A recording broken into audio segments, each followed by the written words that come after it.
Peace, people. Welcome to Always for Black. And Black is an acronym for Building Lives Through Awareness and Conscious Knowledge. Check out alwaysforblack.com. We doing some remodeling of the site and can't wait for y'all to see that. It's going to be a one-stop shop, everything you need for our podcast, stories, articles, our YouTube videos, all going to be on that site. So check it out pretty soon. But tonight is episode 3 of Politics of User Role. And I'm joined once again by Nate. What's going on, Nate? Hey, nothing, Sue. How's it going?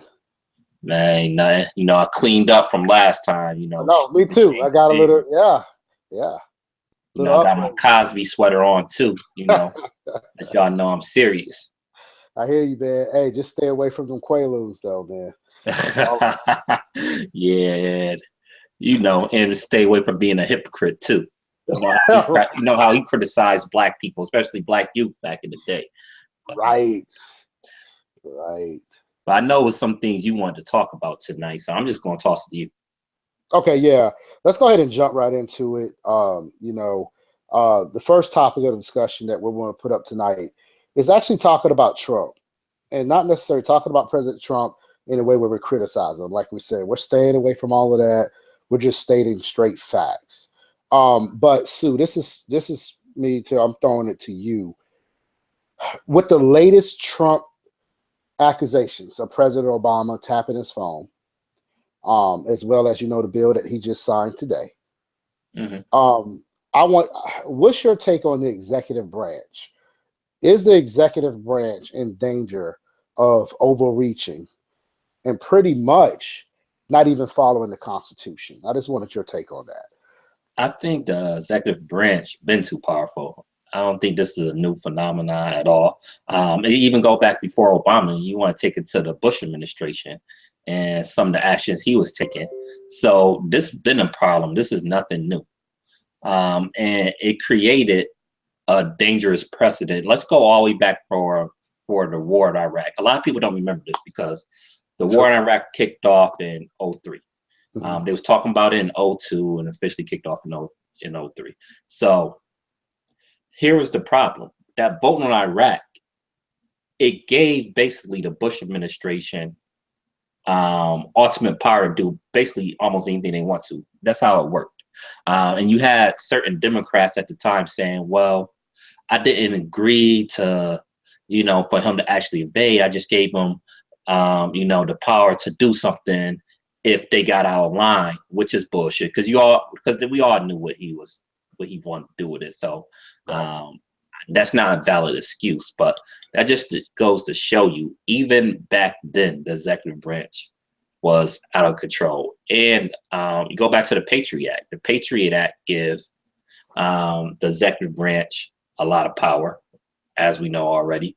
The NSA program, under the Obama administration went out of control. But remember, a lot of that stuff was done under the Bush administration too. Also, remember the Bush department and the Justice Department under the Bush administration, their attorney generals.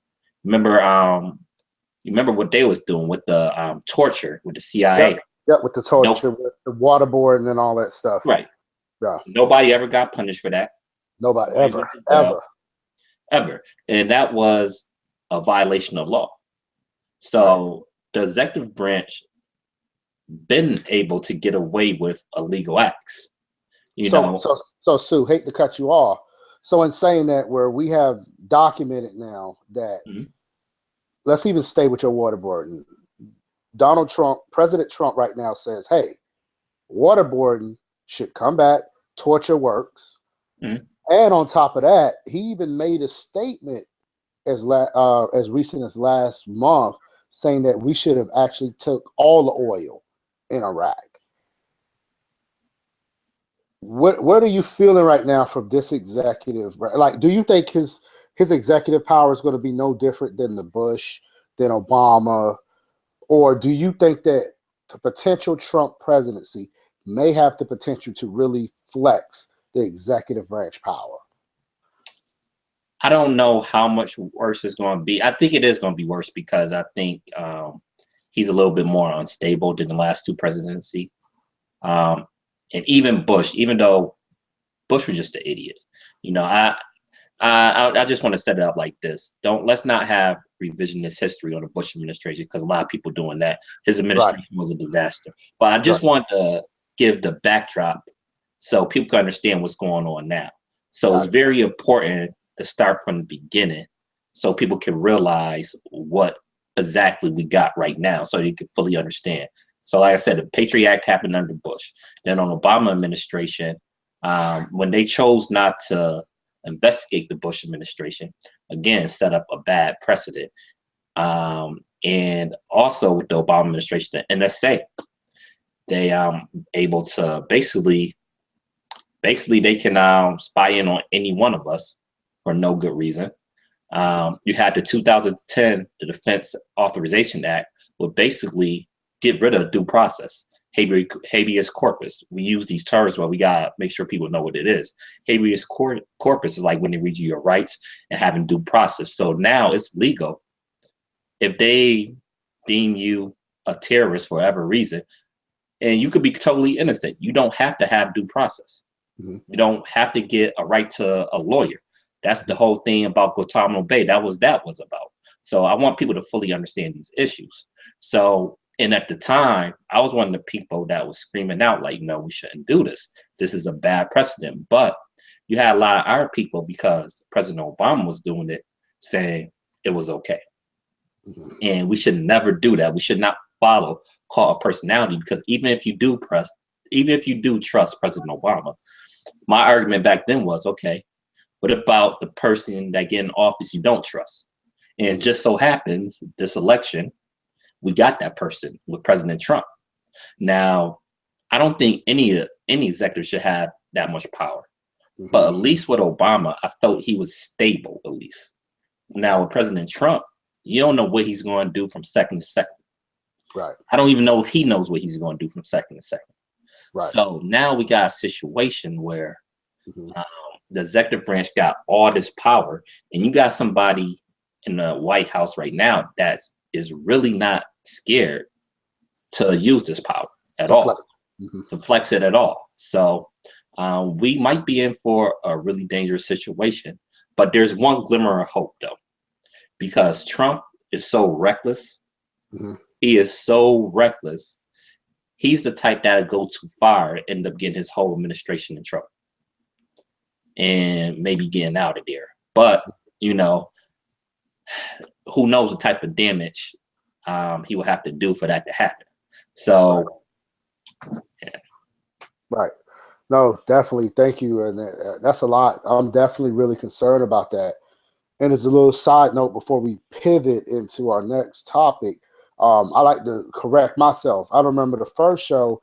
Remember we discussed the National Guard. Yes. And we were talking about that. So it's actually, it is actually a federal law, which I didn't realize this. But the president can use, I think it's called E21. The president can federalize the National Guard because they receive federal funds. So I want to correct myself there, because I said he couldn't. Presidents can't, but I did my research and they actually can. Yeah, I think I got that one right. You know, I'm a tourist, so I love being right. I love being right. You did. So I just had to shout that out for our viewers. Yes. But all right, so here's my next question as we get into this. Jeff Sessions. Okay? Right. I do think a lot of this whole Obama tapping phones type thing is to kind of throw a little smoke screen so people don't really talk about the Jeff Sessions situation. So if you haven't been paying attention, Jeff Sessions pretty much lied to the Senate when he was being confirmed, when he was asked about has he ever talked to any Russian ambassadors or had any contact with anybody in the Russian government. He said no. Well, it came out that he actually did. Now, this is my issue. The FBI right now is investigating this whole situation. Jeff Sessions is the Attorney General, who has now recused himself from the whole investigation. So my question to you, and we know our issues with Jeff Sessions, as we talked about on our last show, how he can really be a danger to people of color and people with, just vulnerable people. number one, should we let the Trump administration and the media let Jeff Sessions off the hook? And number two, what does that say if an attorney general have to kind of recuse himself away from an actual investigation that's on the federal level? What's your take on that, Sue? Well, I think the last part, I mean, I think that's self-explanatory. And it was pressure in the first place that made him recuse himself, because initially he was just going to go on like everything is normal. And like I said, the Trump administration, man, they just not that bright when it comes to policy making, because they shoot themselves in the foot.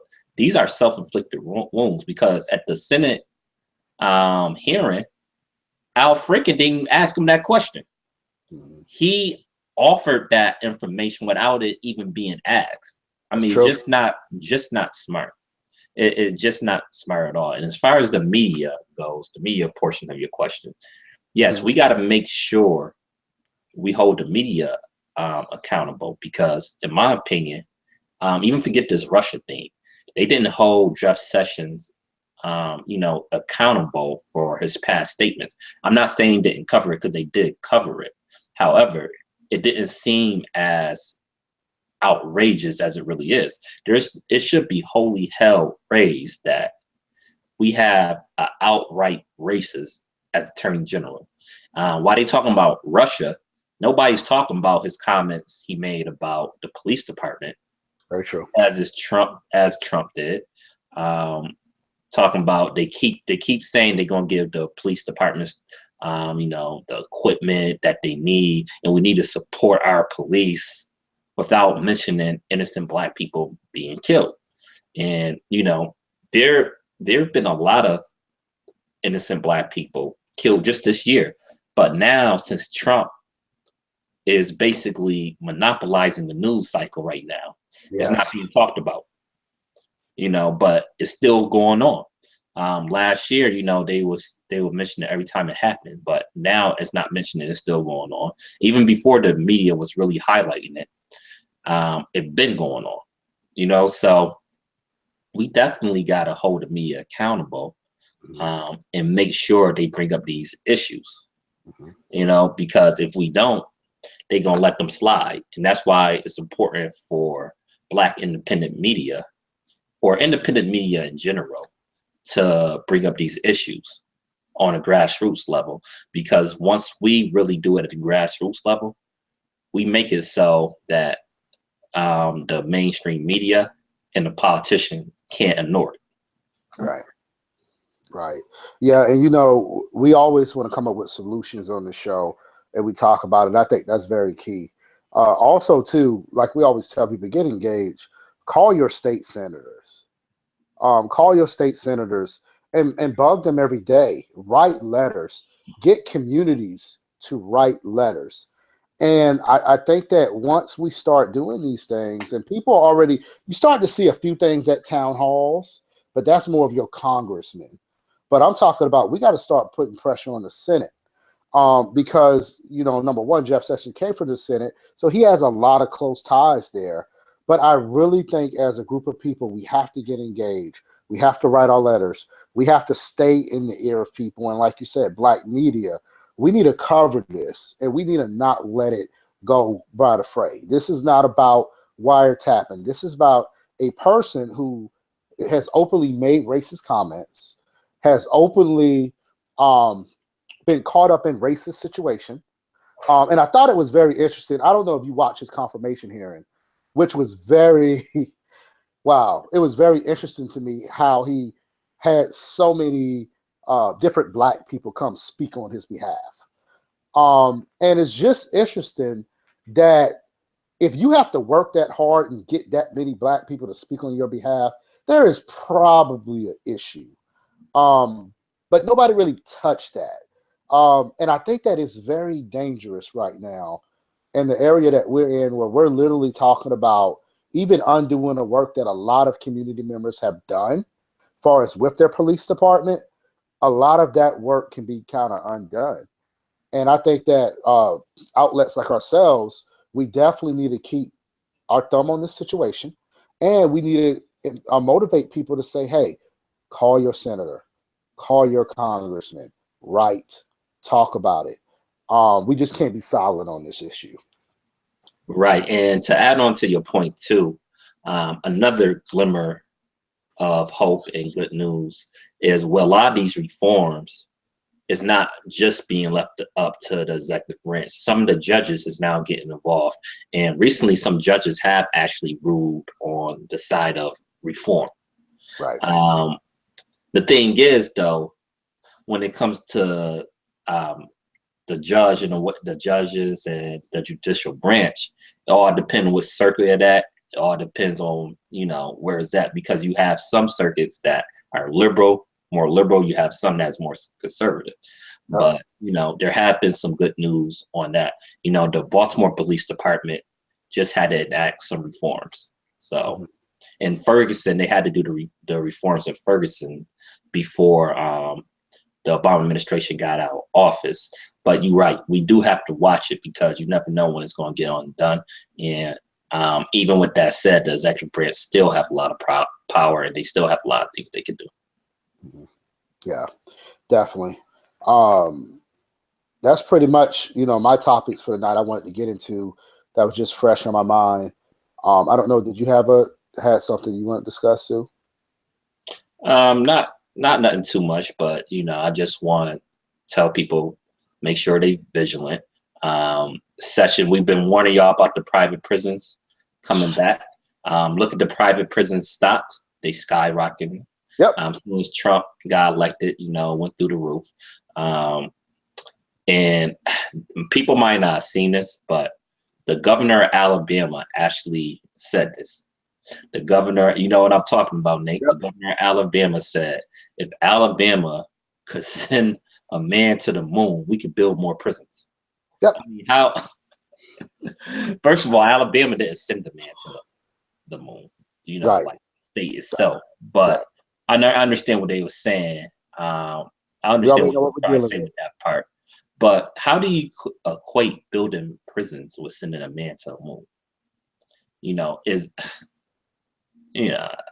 It's crazy. It's just crazy out here. It's crazy, and that's why we have to stay vigilant. Like you said, that's why we have to work hard. We have to have, we need support. We need people to support us right. And watch our videos and share it. Because as much as we keep it, as much as we can keep a thumb on it and we keep it real without any corporate influence and just give you the straight raw facts, the more better off that we will be as a group of people. Right. Because this is a very troubling time for me, just being honest. Yep. And one more thing before we get off, just like is a short show, but we need full plans. Because I don't want it. We get too excited with one victory. Oftentimes we fight so hard and like, yes, we got this victory, but what comes next? The implementation of what we was fighting for in the first place. Like, for example, if we get private prisons banned, okay, that's a good step. But how we going to stop the revolving door? How are we going to stop the recidivism? I can't even talk today. The recidivism. You know what I'm trying to say. Say it for me, Nate. You talk about recidivism. See, I got you. Yeah, you got me too. But yeah. Like, we might have to edit that out. Now we're gonna keep it because it's fun. No, we keep it. Yeah, we will. I can't even pronounce it today. Usually I can, but I can't pronounce it today. But y'all know it. The audience, y'all smart enough. You know what we mean. But how are we gonna stop that from people going back into prison? Like, once they get out of prison, we don't want them to keep going back and forth. We need some programs for them to be stable when they get back after. And sometimes we need them to wipe off those crimes from their records if it's petty crimes. Like, we need them to get jobs. We need them to be able to go back to school. You know what I'm saying? Because oftentimes they get out of jail, they can't get loans. They can't go to school, even get their education and get a trade. It's a big problem, So it's stuff like that we got to fight for too, little stuff. So I agree. That's all I got. You want to try saying it one more time before we get off the air? I think I'm gonna leave that one alone. I'm both. We chopped that one totally up. Yo, I'm already gonna give the middle finger to the people that's gonna clown. Like, I don't care. I don't care. Whatever, man. We had long days, and we're putting in work, man. Yeah. All right, though. That's all I got for tonight. You got anything else? No, I think you hit it right on the head. Definitely stay tuned in. Like we said, share our videos, support. Definitely go for Always for Black, and I'll let Sue kind of plug that a bit more. But we definitely need the support. We definitely have to get it up, everybody. It's time now. It's no time for everybody sitting around talking. We're actually doing something about it, and we need your help. No doubt. Remember, Black is acting for building lives through awareness and conscious knowledge. Make sure you subscribe, share the videos. Just tell them to skip the part where we messed up on the word. But other than that, peace, people. Peace.